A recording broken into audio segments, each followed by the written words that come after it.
welcome to another episode of Scanning the Market. Today we are speaking with Nicco Stefani, who is the business leader for population health and clinical AI at DeepHealth RadNet. I hope you enjoy. Well, yeah, look, thanks for joining me.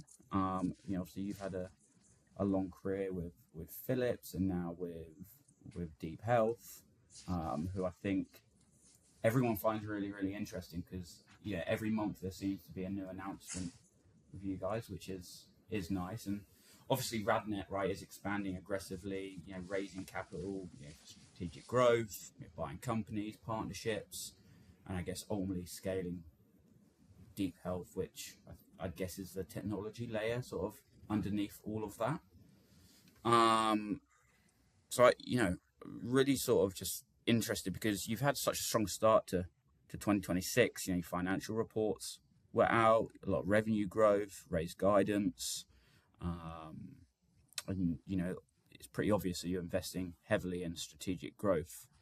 From your seat at DeepHealth, what do you think like the sort of bigger story is? Like, is RadNet growing just for scale, or is it to improve access, or what's the sort of overriding goal at the moment?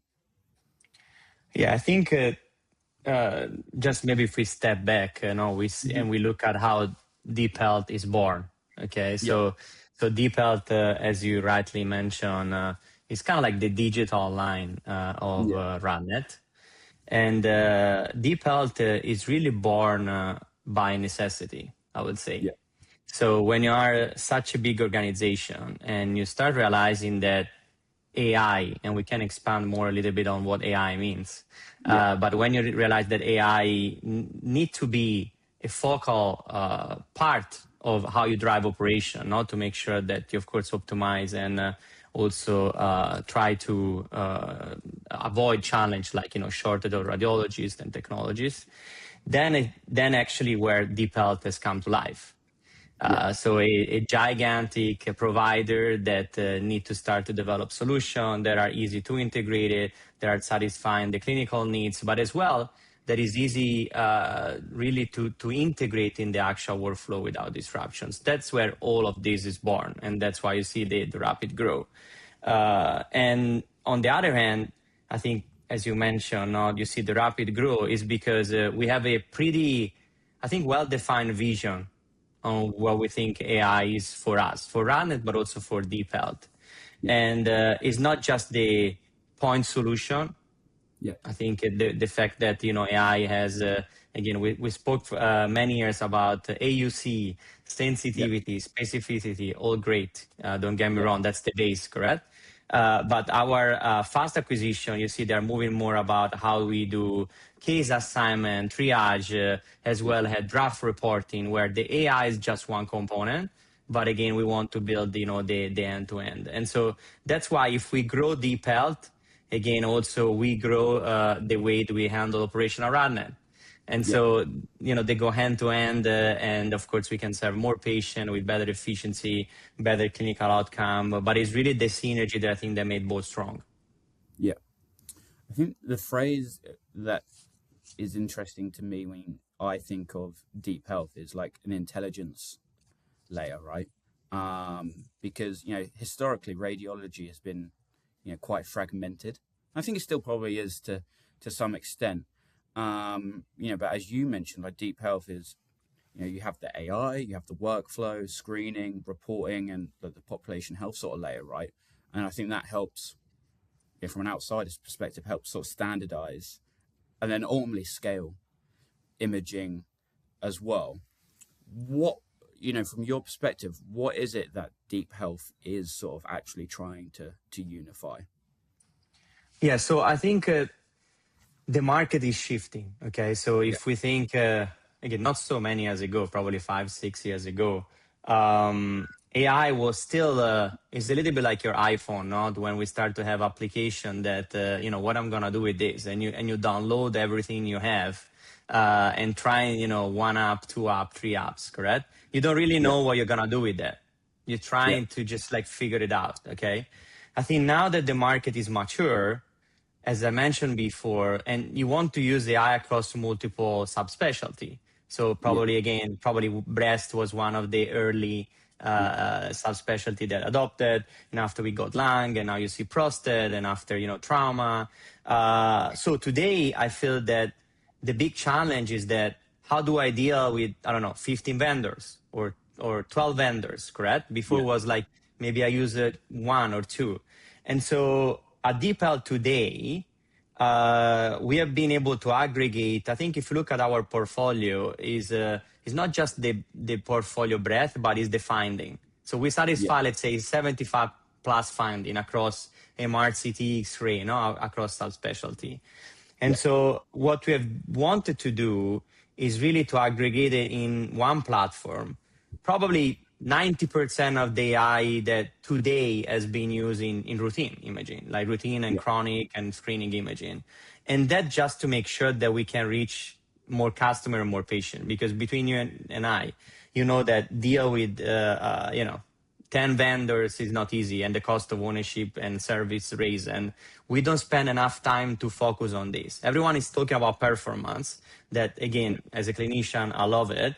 But on the other hand, it's affordable to have 10 vendors. And today you have two choices, correct? You can go on the aggregator side, that I think it's an opportunity, but also that there is a little bit of the feedback loop and the fact that it's not own solution, that is a little bit tricky sometimes. And so what we decided to do is that let's create as much as possible consolidation that you see is happening in the market, and make sure that our customer can rely in an easy and way to integrate, but also to contract and really to manage all the application they need.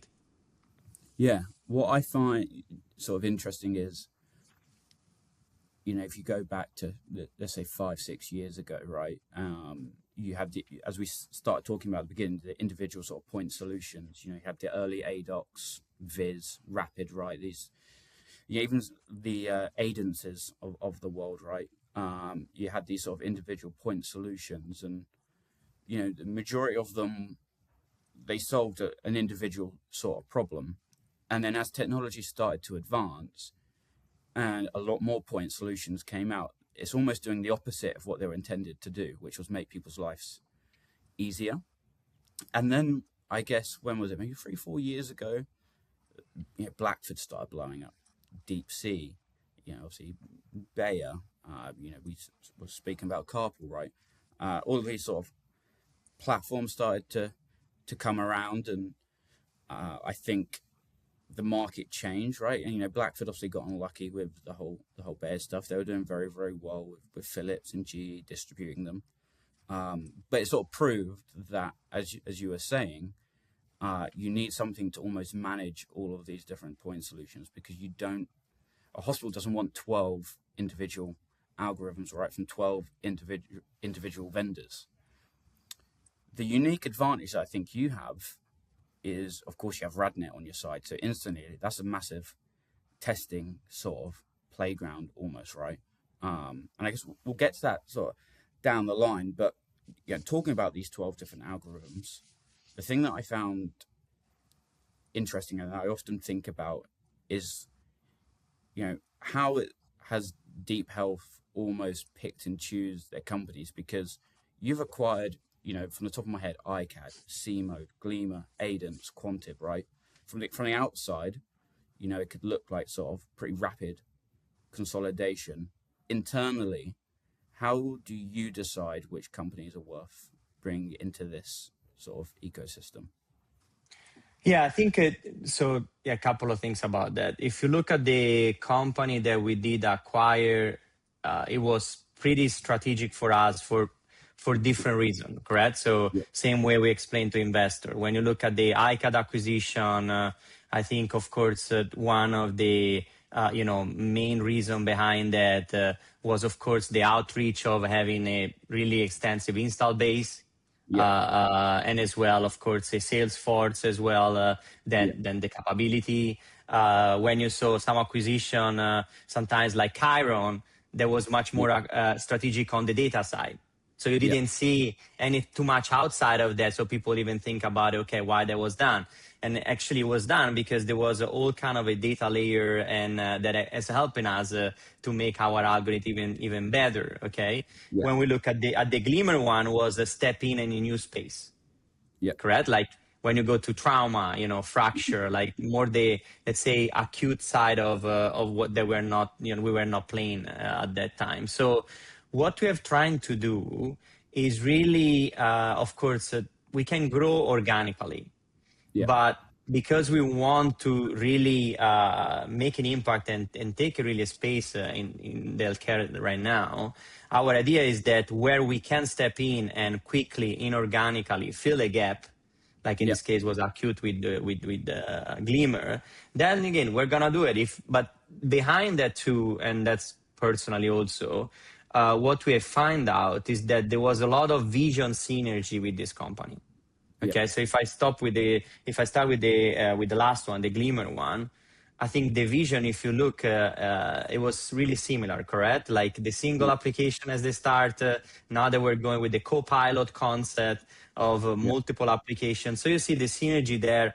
The vision was quite aligned. And so that's what we're looking at. We're looking at strategic fit. Sometimes it's just like, can we increase our install base to upsell? And the third, but more important, is that there is aligned vision, because one of the things that you see we have done, we have retained talent. So you didn't see any kind of like dispose of a company, you see that we really integrate deeply and use the talent and move forward together as really one company. And that's the integration has worked pretty well in these stages. Yeah, no, for sure. And it's really interesting. Radiology is behind in this. I was just thinking as you were talking, I think cardiology is too. The market to look at is the surgical space. I don't know how closely you follow that sort of market, but like Medtronic, for example, right? They're building at the moment their whole digital sort of OR ecosystem. So when you walk in, you've got the Hugo robot, you've got their touch surgery sort of software that records the whole procedure. They've got Medtronic staples all the way up to their endoscopy sort of products, right? And then the software and everything in between, the navigation, so on and so forth, is all Medtronic. And so for an OR, they only have to use Medtronic. And Medtronic's approach is, okay, we can develop our own products and grow organically. Takes 5-10 years, right? Or if we have the capital and we've got the backing, why not just go and buy a company, right? And they've already got the product and the workforce, they've got the regulatory clearance, the customer traction, so on and so forth. It just makes so much sense. I guess not everyone has the capital for that. What I find interesting is, all the companies that you've mentioned all have really, really impressive AI sort of solutions. What would make you walk away from a company, even if they did have that, all singing, all dancing algorithm? Yeah, I think mostly, again, as you see, we didn't do too many acquisitions that are just focused on asset. We really, we are building people. And I think, as I said before, the synergy between the people and the vision and the culture that, we are a global company, so that's not a challenge for us. But the synergy and the vision between the company that we acquire and what we are looking for, that's what we aim the most. So just to make an example, you talk about maybe also what Medtronic is doing, no? And I think we're trying to do something similar, but you talk about acquisition, and the acquisition, yes, they're bringing people, they're bringing capability, they're bringing AI, okay? Yeah. But what we have been focused organically to build is the layer, the platform layer, okay? Yeah. And what is more important for us is that now that AI is not only detection, but again, my vision, if personal vision, is that today the way we want to use also, we are using our RadNet, but I think our customers are asking too, is we need to start before we look at the images, correct? We need to start with case distribution, triage. What is in the acute care is triage, but actually case distribution in a normal setting is really important, because how do I assign cases to my radiologist based on finding? I can do that, correct? Yeah. And as well as when you start to talk about draft reporting. Okay. Yeah. So my point is, if you don't have all this AI and you invest instead like on the platform that generate all of these, can you Yeah. imagine what it's going to be to have 12 draft reporting Yeah. integration? That's get even more Yeah. complicated, correct? 12 risk integration of Yeah. triage finding. So Yeah. our focus was really like, let's build the foundation. Yeah. And if we need to rapidly grow on the AI detection and Yeah. characterization, we can build or we can buy. But the Yeah. layer of vision then Yeah. need to be the same. And that's what Yeah. really what we're looking for and what we will look for in the future, Yeah. and that our vision. Yeah. I think it's while the AI will grab all the headlines, right? I think it's that foundation layer that me in particularly sort of want to know a little bit more about, because I think the hard part with acquisitions is not buying the companies; it's integrating them, right? Like, so how do you stop DeepHealth from becoming, I guess, a collection of separate point solutions, and like what actually is that sort of platform layer that you're building? Yeah, so I think this you saw in the years, so we build our what we call our OS, okay, and Yeah. our OS environment at the beginning has really started as a orchestrator, Yeah. like similar to some aggregator, that they have. But basically months by months, we had decided to make this really the core of Yeah. the way that we want to deliver AI. And so we created Yeah. this concept now of AI Studio. Yeah. So our AI Studio now is basically now has been taking also pieces of Yeah. the various like acquisition that we have done. No? So for Yeah. example, if you look about Glimmer, now we're looking, and actually, it's pretty much done. We're looking at how we leverage, for example, the way that, they capture images, or, the Mm. pipeline of the data. And what we have seen is that because we have built this such strong platform underneath, Yeah. when we do an acquisition, it's pretty easy to integrate it, Okay. because you have that kind of layer. No, if you imagine like the old world of doing Dockers, like actually Yeah. now it's super easy to do Dockers. Okay, that's the basic. So of course we can integrate that really fast. No, so Yeah. we can acquire a company and have really every single algorithm of that company in our Yeah. OS in matter of couple of months. So Yeah. that's super easy. I think what we are focusing more is that how you go next step, Yeah. how actually now the finding they become a draft report, how actually the finding have all the output to be visible in every single tax. The thing is that if you don't have the foundation, all this operation, there will be every time you do an acquisition and you Yeah. discover. But Yeah. because we have built the foundation, for us, when we acquire a company, to make sure that we have right boxes showing up, or right, let's say, report drafting, or right triage, that Yeah. functionality is already built. Yeah. So based on the standard, like the integration is pretty simple. Yeah. And so this is proudly say that, again, usually it takes us matter of, couple of months to actually have everything under the same umbrella. Yeah. So it's not only the people, but the technology merge pretty easily. Yeah. And that's what I said. And also we are smart in the fact that we want to be smart, at least to acquire company had the same, as I said, technology vision. So again, you look at the Yeah. Glimmer side, they have the Copilot, similar to what we've done with OS. So we find synergy and easy to integrate it. So I don't see a challenge in integration. Cool. And as you see, even the algorithm, as you see, you didn't see anything about shutting down Yeah. like a company. We have always merged or Yeah. get the best of the algorithm and try to fulfill our customer as much as possible. So Yeah. that's really our strategy and what we are looking forward to do more and more.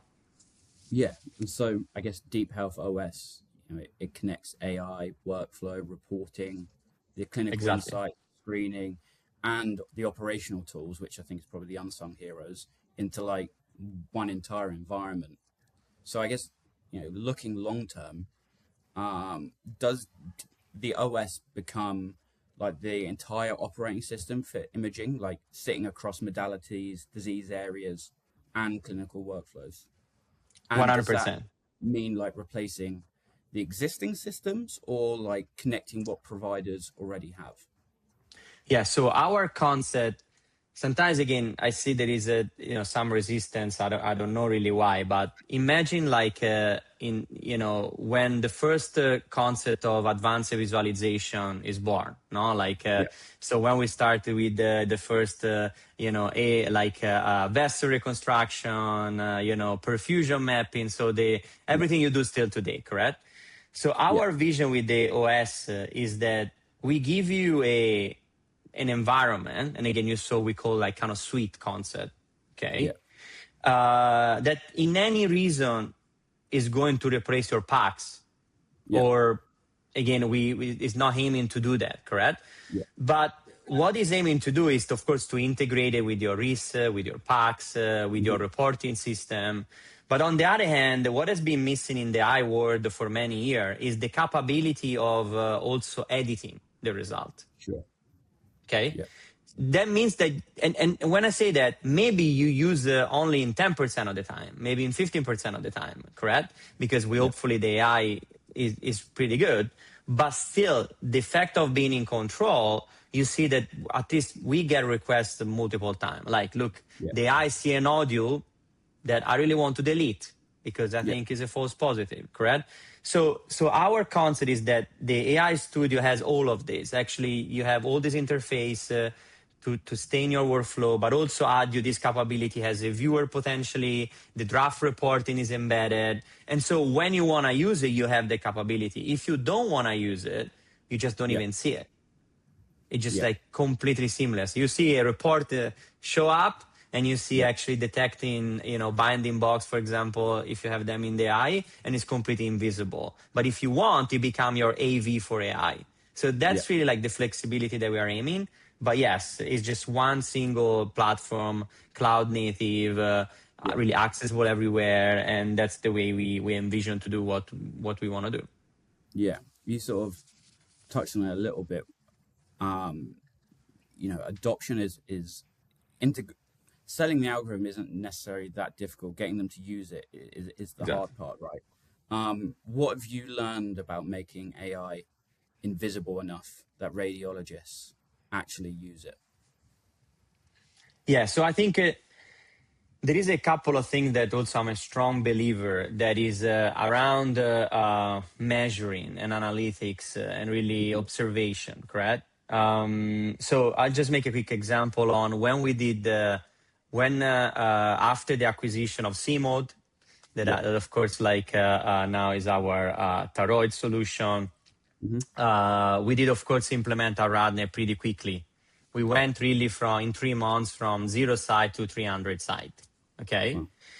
How we have been successful in doing that is because we have a mechanism that we basically have a feedback loop to check when we generate, that's an example of draft report as well, correct? But when we generate a draft report, we have a mechanism to look if the radiologist is modifying what the AI has bring to them as a draft report. Sure. Okay. So what we have seen, and that's our fresh data, is that in that case, 90% of the time, the radiologists open the report, they will just click approve. Yeah. Okay. Yeah. So why this is important? Because showing their own data. Yeah. Okay. Not, of course, Nicco that say, the eye is great. Look, we love you. But again, that doesn't mean it's right, correct? But start to showing their own data. It help a lot on the change management. Because sometimes even like some of the rats that maybe they're complaining. And after you show them the data, it's like, look, you're actually still 30% faster. Yep. So again, we can get better, don't get me wrong, but you're still faster. That's the only things I see is helping. And again, in addition to evidence and study, you see we're pretty active on that. But my point is that if you can basically put them and face their own data, that's the best way to do it. And that we're really successful on, again, thyroid, we have done in prostate as well. But again, this is also to say that we are boosting more and more our analytics capability.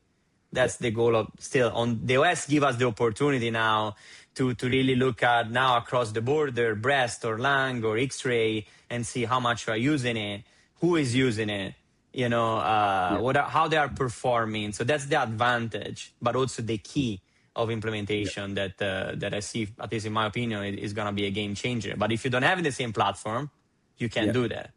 So that's kind of like the trade-off. Sure.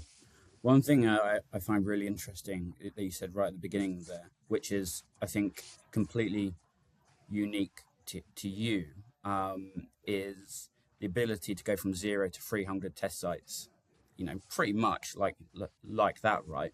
And that's because, most vendors don't have RadNet, themselves, right? So obviously, you have a huge real world imaging network where you can quickly sort of deploy your technology, you can test it and ultimately refine it, right? How much do you think of an advantage that really is? Look, if I can share a little bit about my personal journey, like in few seconds, again, I spent a lot of my career in Philips, really great time for me. Again, I learned a lot. And again, I can say, especially in my latest role, on the chief medical officer side, look, I was really like, handling a big portfolio of research. So everything was really great. But what made me change, so what actually gave me the input to say I need to join DeepHealth, it was the fact that also for me, let's say if I split my life in between working industry and being also on the clinical side, now as a clinician, is that I get to have my patient and my customers. Okay. So that's what drove me, and that's what drive, I think, my passion too, but also our passion, the passion in our company. So every single engineering or product person or marketing person or salesperson today, they know that we are serving patient in RadNet, correct? And so our standard is really, to be honest with you, not defined by the business and commercial. It of course is our goal, don't get me wrong, but the fact that we are serving our own patient, our own radiologist, our own clinician, that of course you can imagine they give that kind of like intrinsic motivation, no? That is a little bit higher, okay? So if you add that to the fact that, as you said, we have this vertical integration with RadNet. So everything we have, of course, we cross-test. We retrain based on what finding. We have, of course, like tons of radiologist feedback. That make my life much easier. Because whatever I pitch, whatever even I'm talking today, it's just not what I think, is what I see. And so I always say that on this side, we are so much lucky. Because it's not only as you said, the speed of development, because you can imagine we have data. So that's a big, something to have. We have, of course, testing, we have feedback, we have easy implementation. But the most important, I will say, is kind of like the motivation and the immediate needs of fixing in case something doesn't go well, because we are serving our own patient. So I think that's unique. That's really unique. I don't see any other company having that. And that's what drive my passion, and why I joined DeepHealth. And that's really like, what make me wake up in the morning looking that I'm doing something important. Well, you answered my next question, because I was going to ask, being part of RadNet, does that sort of change how you build products? Because a traditional company builds, whether they should or not, they do. They build for a demo first, right? Like, will our demo work? But when you're building a product, you're building it for a daily sort of clinical reality. And my follow-up question to that was going to be, sort of what has RadNet's own network sort of taught you that you might not have necessarily, had in previous companies? But I think it's pretty obvious that you're just that much closer to the customer, being the patient, right? And so I think it's easy to lose that intrinsic sort of motivation in this space, because you're looking at numbers on a screen all day. you're looking at a detection, but you forget that that's actually someone's lung, right? Someone's breast, whatever it may be, right? So I didn't expect that answer, but I actually really quite like that. And so when outside of RadNet, then when you, or you can include them in as well, I guess, when you speak to these imaging groups, IDNs, hospital systems, what problem usually gets them interested first? Is it capacity, backlog, quality, misfindings, access, or I guess economics as well? Yeah, I think so. Luckily enough, now that I'm traveling a lot, because again, I'm visiting customer and partners, but so that actually is an unbelievable learning journey also for me, that is we never stop to learn. And what is funny enough is that even if we think that, especially let's say Europe and US, but also the rest of the world, there is a net separation. Actually, there is really not the net separation. So what I'm saying is that if you look at the problem right now in healthcare, they're pretty global. No, again, the lack of resources, of course, not enough radiologists, not enough technologists. Again, it doesn't really matter if it's private or public. Still, the efficiency, the cost savings, the reduction of cost of diagnosis is always the same problem. What I feel that in the past we didn't focus enough is that I think we are pretty now safe to say that if it's done in the right way, AI is bringing advantage. Okay, so again, both in the outcome, so in the confidence of a diagnosis, and a lot of the time in the operation. So I think if we take this assumption, the main issue now that I'm hearing, again, we go back to the fact that we did, there was anything of, let's say, work done in the really aggregation of it. And so when you look to whatever hospital, let's say in Europe especially, or public entity, or an hospital, again, as you know, they may love everything you have, but again, integrating 10 solutions, it's just not feasible. And so what I hear them is the same problem that, of course, like how do I be more efficient? How am a radiologist? Again, the reduction of non-clinical tasks, correct? Like, you study to be a radiologist, not to draw in, ROI or contouring on an images, correct? You want to do interpretation. So it's always the same issue. But what we are now past that part where we know that AI will help on that, now we're facing the other issue, that is the IT issue. And the IT issue for me today is more of a roadblock, because the segmentation, than the trust in the AI itself. I think the trust in the AI itself, we are in a really good stage.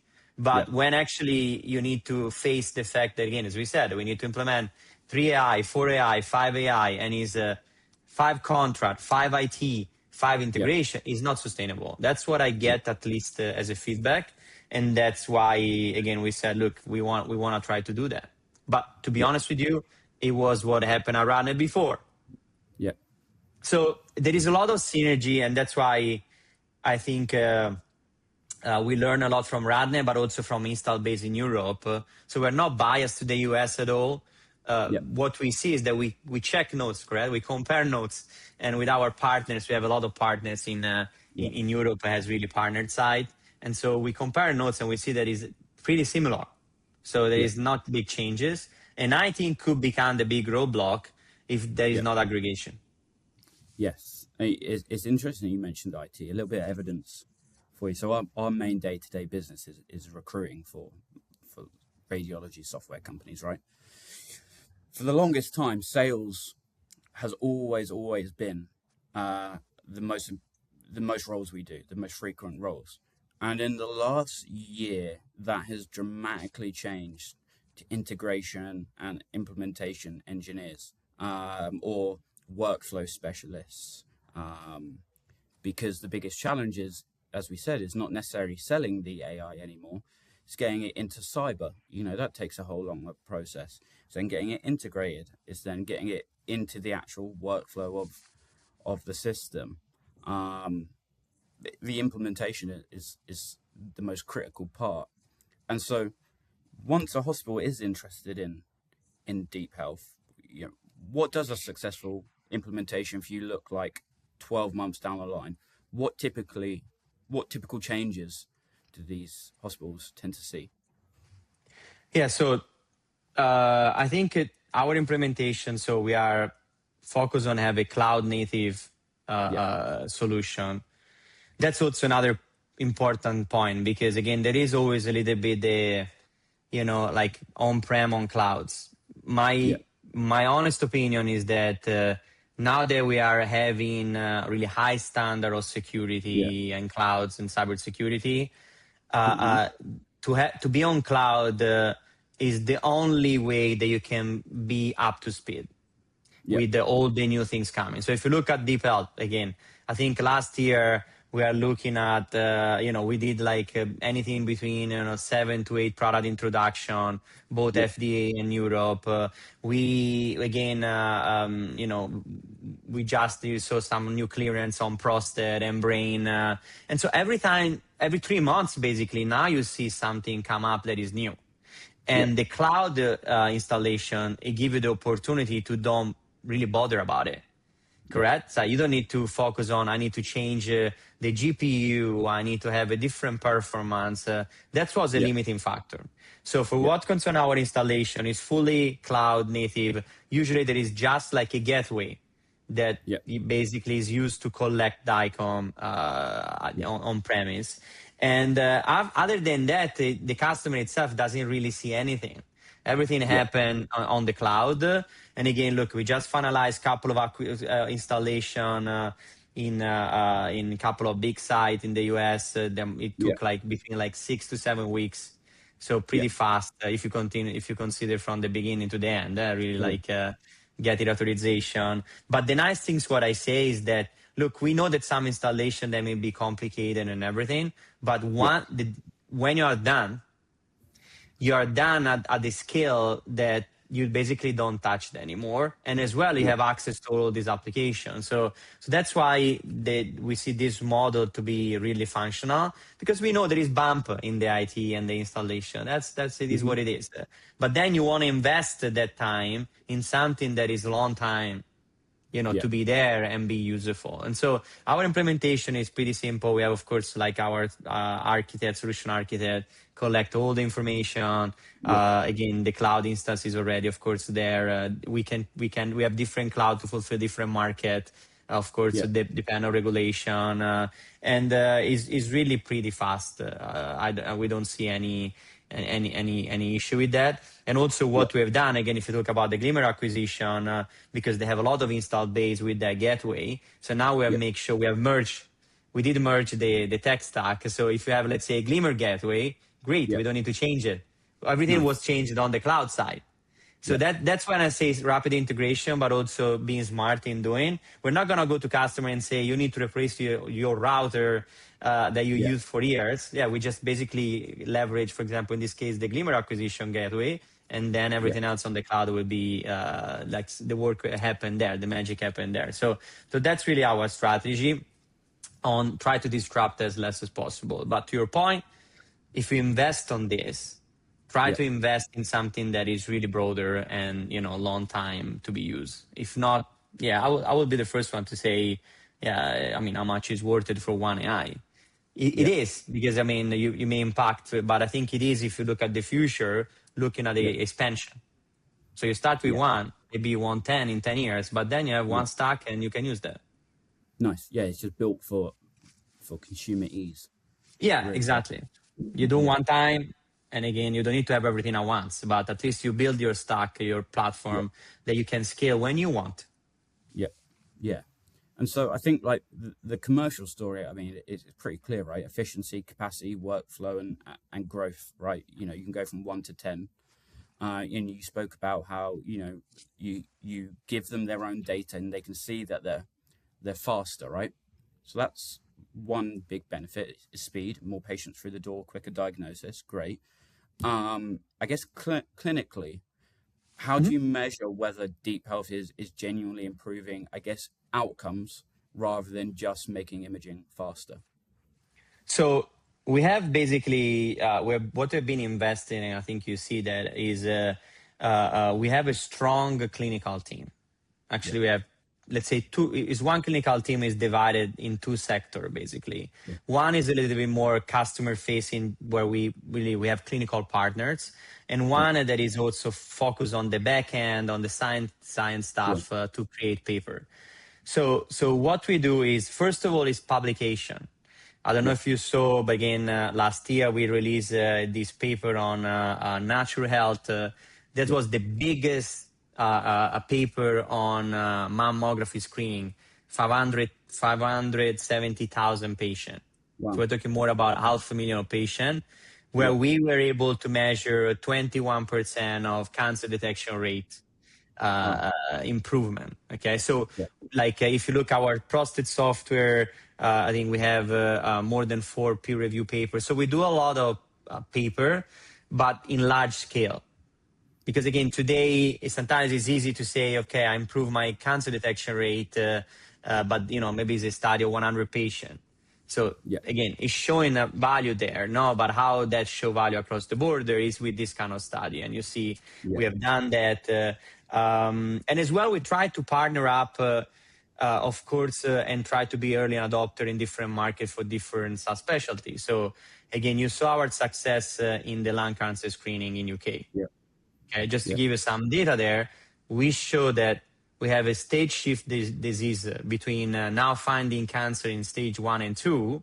So 76% of the cancer now they are found on stage 1 and 2. Before, actually, they were found in stage 3 and 4. So someone will say, is the AI or is the lung screening program? No, I get this question all the time. I would say it's both. Because without the AI, you could not sustain to do the lung screening program, correct? So is the synergy there. So we have a lot of evidence generation.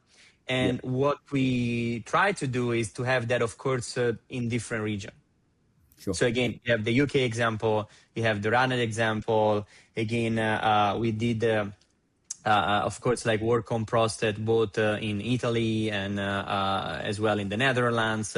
So we are really, really active in showing how we impact the clinical outcome, but with really structure and peer review paper, not only with just, testimonial. And so that's why our literature is, is pretty strong. And that's what we see the starting point. That's why I said, if we take that assumption, we can focus on after that, but that assumption is really important, correct? Like in see how we are improving the clinical outcome. And that makes sure that our rats also and the customer, they trust, the outcome of AI. One thing I like about your approach is it's not wishy-washy. What I mean by that is there's a lot of companies on the market who they're not very clear on how successful they are.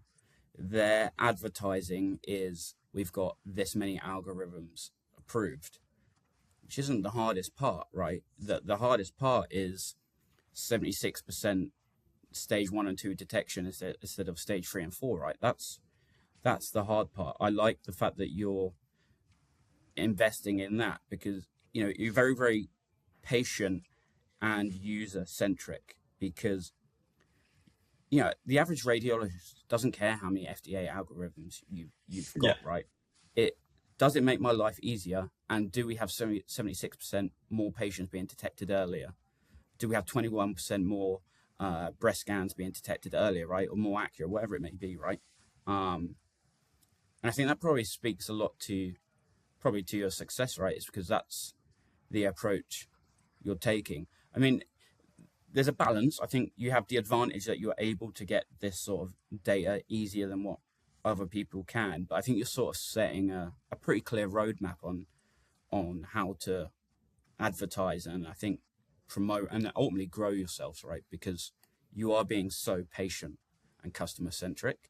And I think, it's admirable because not many companies are actually taking that approach, which I think is fairly unique to you.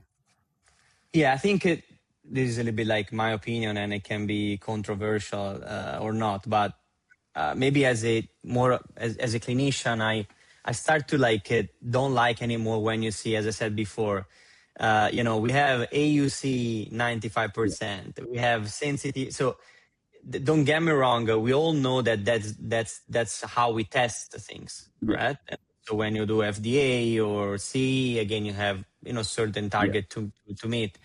But my problem with that is that how reliable and understandable and what is the real impact of that? Okay.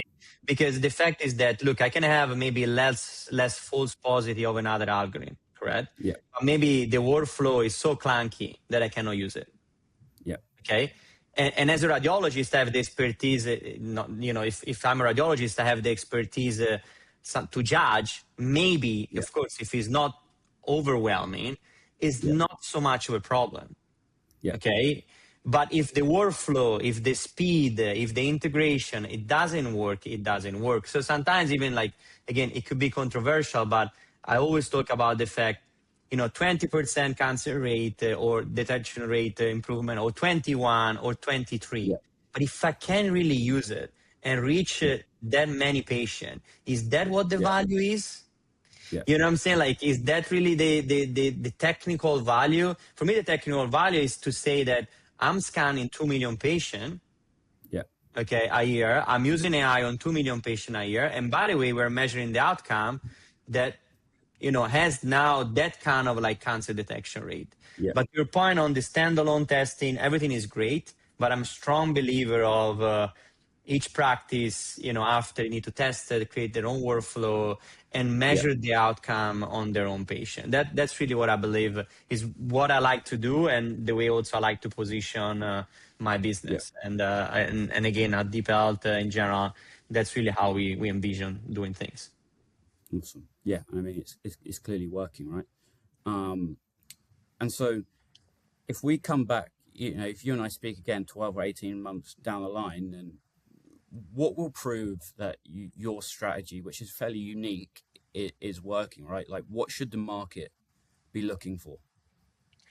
Yeah, so I think what we want to do, we have a pretty busy schedule, let's say in the next 6 months, that we want to bring many new solutions. So I think to be, let's say, true to ourselves, you will see a lot of new introduction of product. I think we have some product pending in US ready to go, like breast arterial calcification, the lung product as well, new priors for breast, and as well expanding everything that also come from the acquisition. We just released the lumbar MR solution that it was coming from Glimmer, now in the European market. So I think if we look, let's say, at RSNA 2026, I will imagine that, to be fair, true on ourselves, we will have many new solutions to add to the portfolio, based on not only the acquisition but of course the organic growth, and really celebrating the end of the year, not only the big expansion, but the fact that of course, from a sustainability standpoint of the company itself, revenue, ARR target, that of course we are, in line with what actually, of course, we promised, we actually commit with the investor. So it's both I think, of course, fulfill our financial goal, but most importantly, to show our customer this is not stopping. Yes. So this is gonna be the same pace. So when you're gonna see us in the next 2, 3, 4 months, and maybe RSNA to be the last event of the year, you would see that we're not stopping. We're moving forward as fast as we have been done in the last 2 years. Nice. Well, that leads me on perfectly to my final question. If I'm a potential customer listening to this, I'm a health system and I'm an imaging group. Why should I be speaking to DeepHealth now rather than waiting to see how the market, might shake out? Yeah, what I will say is that usually when of course you want to buy and you engage with the company, you start with a sales pitch. Okay, and I think that's normal way. That's what we do, and that's everyone do.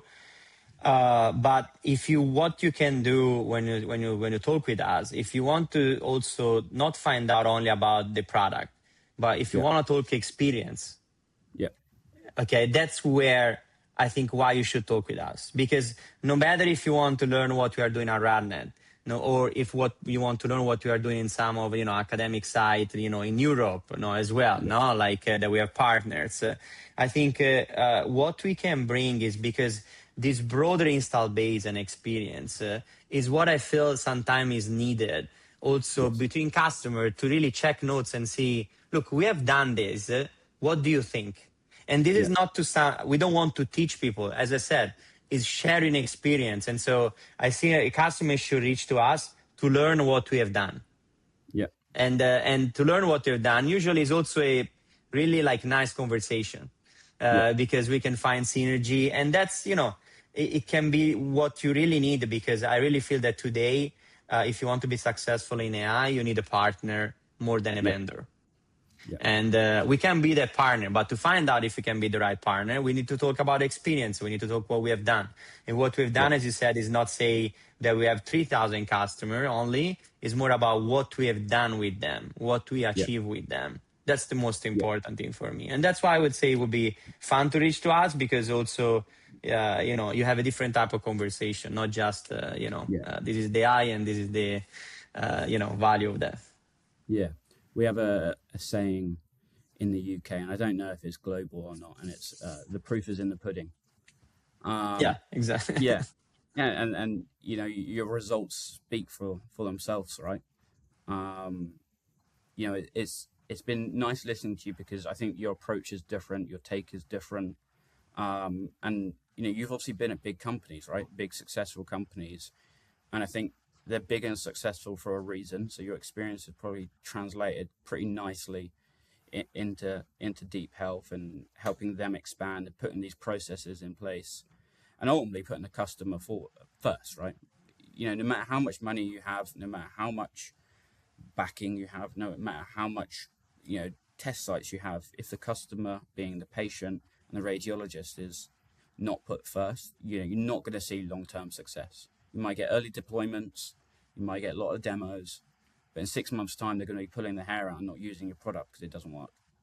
Exactly. So I'm glad to see that that's your approach. It's refreshing, and I appreciate you taking your time to speak with me today. And I look forward to seeing all of these new announcements at RSNA.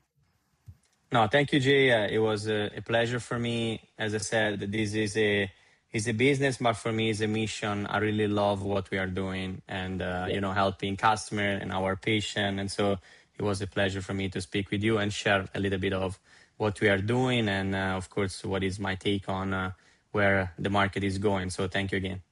No, so I think you just hit the mic drop moment with, it's a business, but for me, it's a mission. That's going to be the little caption I think I'm going to use. Great. All right, It's really I appreciate true. it. Thank you. Cheers. Thank you so much.